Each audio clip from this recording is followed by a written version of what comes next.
പുതിയ പൾവറൈസർ വാങ്ങിക്കാൻ പ്രായമുള്ള ആൾക്കാരാണോ എങ്കിൽ നിങ്ങൾ തീർച്ചയായിട്ടും ഈ വീഡിയോ കണ്ടിരിക്കാം.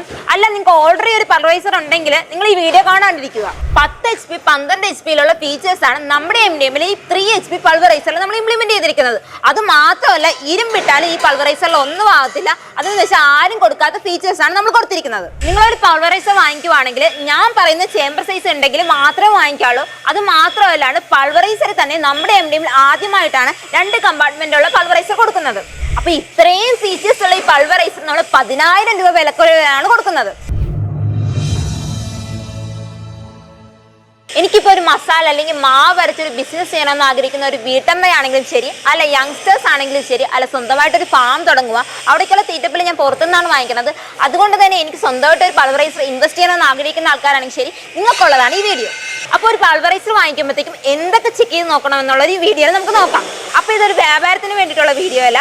ഒരു പൾവറൈസർ വാങ്ങിക്കുമ്പോഴത്തേക്കും എന്തൊക്കെ ചൂസ് ചെയ്ത് വാങ്ങിക്കണമെന്ന് ഈ വീഡിയോയിൽ നമുക്ക് നോക്കാം. ആദ്യം നിങ്ങളൊരു പൾവറൈസർ വാങ്ങിക്കുവാണെങ്കിൽ അതിൽ ഹാമർ മിൽ ടൈപ്പാണെന്ന് നോക്കണം. അതിലും പ്രധാനമായി ഇതിൽ ഫ്ലെക്സിബിൾ ബീറ്റർ ഉണ്ടോ നോക്കണം. ഫ്ലെക്സിബിൾ ബീറ്റർ എന്തിനാന്ന് വെച്ചാൽ നമ്മൾ ധാന്യം ഇടുമ്പോഴത്തേക്കും അത് സൂപ്പറായിട്ട് കട്ട് ചെയ്യും. ഇത് നമ്മൾ മറ്റു കമ്പനിയിൽ നോക്കുവാണെങ്കിൽ ആ ഫ്ലെക്സിബിൾ ബീറ്റർ അല്ലാണ്ട് അവരെ ഫിക്സഡ് ബീറ്റർ ആയിരിക്കും. അതുകൊണ്ട് തന്നെ ധാന്യം ഇടുമ്പോഴത്തേക്കും മോട്ടറിൽ ഡയറക്റ്റ് ലോഡ് കയറി ഓഫ് ആവും. നിങ്ങളൊരു പൾവറൈസർ വാങ്ങിക്കുവാണെങ്കിൽ ഫ്ലെക്സിബിൾ ബീറ്ററുള്ള നോക്കി വാങ്ങിക്കുക. നിങ്ങൾ വാങ്ങിക്കുന്നത് ഫിക്സഡ് ബീറ്റർ ആണെങ്കിൽ അത് ഏതെങ്കിലും പൊട്ടുവാണെങ്കിൽ ഫുൾ സെറ്റിംഗ്സ് മാറ്റേണ്ടി വരും. പക്ഷെ ഫ്ലെക്സിബിൾ ആണെങ്കിൽ ആ പൊട്ടിയത് എന്താണ് അത് മാത്രം മാറ്റിയാൽ മതി. അതിനും ഏറ്റവും പ്രധാനപ്പെട്ടെന്ന് നോക്കിക്കഴിഞ്ഞാൽ നമ്മൾ വേറെ എവിടെയും കൊടുക്കാത്ത 10 ഇഞ്ച് ചേംബർ സൈസ് ആണ് കൊടുക്കുന്നത്. അതുകൊണ്ട് തന്നെ 10% തൊട്ട് 15% വരെ ഔട്ട്പുട്ട് ഇൻക്രീസ് ആവും. അപ്പോൾ പുറത്തൊക്കെ നോക്കുവാണെങ്കിൽ ചേംബർ സൈസ് വരുന്നതെന്ന് വെച്ച് കഴിഞ്ഞാൽ 7 ഇഞ്ച് 8 ഇഞ്ച് വലുപ്പത്തിലായിരിക്കും. അപ്പൊ ആ 2 ഇഞ്ചിൽ എന്താണ് വ്യത്യാസം എന്നാണോ നിങ്ങൾ ആലോചിക്കുന്നത്?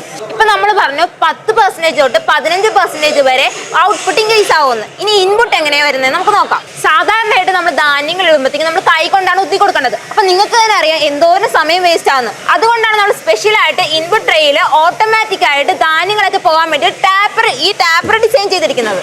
അത് മാത്രമല്ലാണ്ട് നമ്മൾ ഈ 2 കമ്പാർട്ട്മെന്റ് എന്തിനാ കൊടുത്തെന്ന് വെച്ച് കഴിഞ്ഞാൽ ഇൻപുട്ട് എത്ര വേണമെന്ന് തീരുമാനിക്കാൻ വേണ്ടി ഫസ്റ്റ് കമ്പാർട്ട്മെന്റ് തീരുമാനിക്കാൻ പറ്റും. അത് മാത്രമല്ലാണ്ട് ഈ 2 കമ്പാർട്ട്മെന്റ് കൊടുത്തിട്ടുള്ളതുകൊണ്ട് തന്നെ വെന്റിലേഷൻ നല്ലോണം രീതിയിൽ കിട്ടും. അത് മാത്രമല്ലാണ്ട് നമ്മളിപ്പോൾ താഴെയും വെന്റിലേറ്റർ കൊടുത്തിട്ടുണ്ട്. അതെന്തിനാന്ന് വെച്ച് കഴിഞ്ഞാൽ ഈ മാവ് വന്നിട്ട് പൊടിക്കുമ്പോഴത്തേക്കും ചൂടാകത്തില്ലേ, അപ്പൊ അത് ഒട്ടിപ്പിടിക്കത്തില്ല. അതിനു വേണ്ടിയാണ് നമ്മൾ ഈ മിഷൻ ഡിസൈൻ ചെയ്തിരിക്കുന്നത്. അപ്പൊ നമുക്ക് സേഫ്റ്റിയുടെ കാര്യം നോക്കാം. നമ്മൾ ഈ പൾവറൈസർ എന്തിനാണ് വാങ്ങിക്കുന്നതെന്ന് വെച്ച് കഴിഞ്ഞാൽ ഭക്ഷണത്തിന് ആവശ്യമുള്ള മസാല അല്ലെങ്കിൽ ധാന്യങ്ങളൊക്കെ പൊടിക്കാൻ, അല്ലെങ്കിൽ പശു ഫാമുള്ള ആൾക്കാർക്ക് ധാന്യങ്ങൾ അരച്ചു കൊടുക്കാൻ വേണ്ടിയിട്ടായിരിക്കും ഈ പൾവറൈസർ വാങ്ങിക്കുന്നത്. അപ്പൊ രണ്ടിലും നമുക്ക് ഹൈജീനാണ് ആവശ്യമുള്ളത്. അപ്പൊ അതിന് വേണ്ടിയിട്ടാണ് നമ്മൾ ഈ പൾവറൈസർ കടയിൽ നിന്ന് വാങ്ങുന്ന ധാന്യങ്ങൾ നമ്മൾ ഇതിൽ പൊടിക്കാൻ ഇടുമ്പോഴത്തേക്കും അതിൽ ഏതെങ്കിലും ഇരുമ്പ് സംബന്ധമായിട്ടുള്ള എന്തെങ്കിലും ഉണ്ടെങ്കിൽ അത് അറസ്റ്റ് ചെയ്യാൻ വേണ്ടിയിട്ടാണ് നമ്മൾ ഈ മാഗ്നറ്റ് കൊടുത്തിരിക്കുന്നത്. അതുകൊണ്ട് തന്നെ ഇരുമ്പ് സംബന്ധമായി എന്തുണ്ടെങ്കിലും ഈ മാഗ്നറ്റ് അറസ്റ്റ് ചെയ്തോളും. ഇപ്പൊ നമ്മളൊരു സേഫ്റ്റിക്ക് വേണ്ടിയാണ് നമ്മുടെ മോട്ടറും പുള്ളിയും ഇതിന്റെ ഉള്ളിൽ നമ്മൾ ഡിസൈൻ ചെയ്തിരിക്കുന്നത്. അതുകൊണ്ട് തന്നെ നിങ്ങളുടെ ഡ്രസ്സ് ഒന്നും ഇതിൽ കൊടുക്കത്തില്ല. നമ്മൾ മോട്ടർ വന്നിട്ട് പുറകിലാണ് കൊടുത്തിരിക്കുന്നത്. അതുകൊണ്ട് തന്നെ വെന്റിലേഷൻ നല്ല സൂപ്പറായിട്ട് കിട്ടും. അവിടെ ഈ പൊടിയൊക്കെ പൊടിക്കുമ്പോഴത്തേക്കും അതിൽ വന്ന് മാവ് വന്ന് മോട്ടറിൽ ഒട്ടിപ്പിടിക്കാൻ ചാൻസ് ഉണ്ട്. പക്ഷെ നമ്മൾ ഇങ്ങനെ ഡിസൈൻ ചെയ്തിട്ടുള്ളത് കൊണ്ട് തന്നെ ഒരു പ്രശ്നമൊന്നും ഉണ്ടാകത്തില്ല. 0% ആണ് നമുക്ക് ചാൻസ് വരുന്നത്. അപ്പൊ ഈ മെഷീനിൽ എന്തൊക്കെ പൊടിക്കാമെന്ന് നോക്കിക്കഴിഞ്ഞാൽ അരി, ഗോതമ്പ്, മഞ്ഞള്, ചോളം, ചെറുപയറ്, മുളക്, മല്ലി, മഞ്ഞള്. അപ്പൊ നിങ്ങളൊരു പശു ഫാമുള്ള ആൾക്കാരാണെങ്കിലും പശുവിന് വേണ്ടിയുള്ള ധാന്യങ്ങളും ഈ പൾവറൈസറിൽ അരയ്ക്കാം. നമ്മുടെ കയ്യിൽ 3 HP 5 HP പൾവറൈസർ ഉണ്ട്. അപ്പൊ നമ്മളൊരു പൾവറൈസർ എങ്ങനെ ചൂസ് ചെയ്ത് വാങ്ങിക്കണം എന്നുള്ളത് നോക്കി. അപ്പൊ ഇനി എന്തുകൊണ്ട് നമ്മുടെ MDM ഈ പൾവറൈസർ വാങ്ങണമെന്ന് നമുക്ക് നോക്കിയാലോ. ഡിസൈൻ ആൻഡ് സേഫ്റ്റി എത്ര പ്രധാനമാണോ അതുപോലെ തന്നെയാണ് സ്പെയർ ആൻഡ് സർവീസും. അപ്പോൾ ഒരു മാനുഫാക്ചറിംഗ് കമ്പനി നോക്കിയെടുത്താലാണ് ഇത് രണ്ടും നിങ്ങൾക്ക് ഒരുപോലെ കിട്ടുന്നത്. അപ്പൊ നമ്മുടെ MDM വന്നിട്ട് 10 വർഷമായിട്ട് മാനുഫാക്ചറിംഗ് ഫീൽഡിലുള്ളതാണ്. അതുകൊണ്ട് തന്നെ നിങ്ങൾക്ക് ഇതെല്ലാം എളുപ്പത്തിൽ കിട്ടും. നമ്മുടെ 3 HP പൾവറൈസറിന്റെ റേറ്റ് വരുന്നതെന്ന് വെച്ച് കഴിഞ്ഞാൽ 44,990 ആണ്. അപ്പൊ നമ്മൾ 10,000 രൂപ ഡിസ്കൗണ്ട് കൊടുക്കുമ്പോഴത്തേക്കും വെറും 34,990 രൂപ മാത്രം. അപ്പൊ നമ്മുടെ 5 HP പൾവറൈസർ നോക്കുവാണെങ്കിൽ നമുക്ക് റേറ്റ് വരുന്നതെന്ന് വെച്ച് കഴിഞ്ഞാൽ 49,990 ആണ്. നമ്മൾ 10,000 രൂപ ഡിസ്കൗണ്ട് കൊടുക്കുമ്പോഴത്തേക്കും 39,990 രൂപ മാത്രം.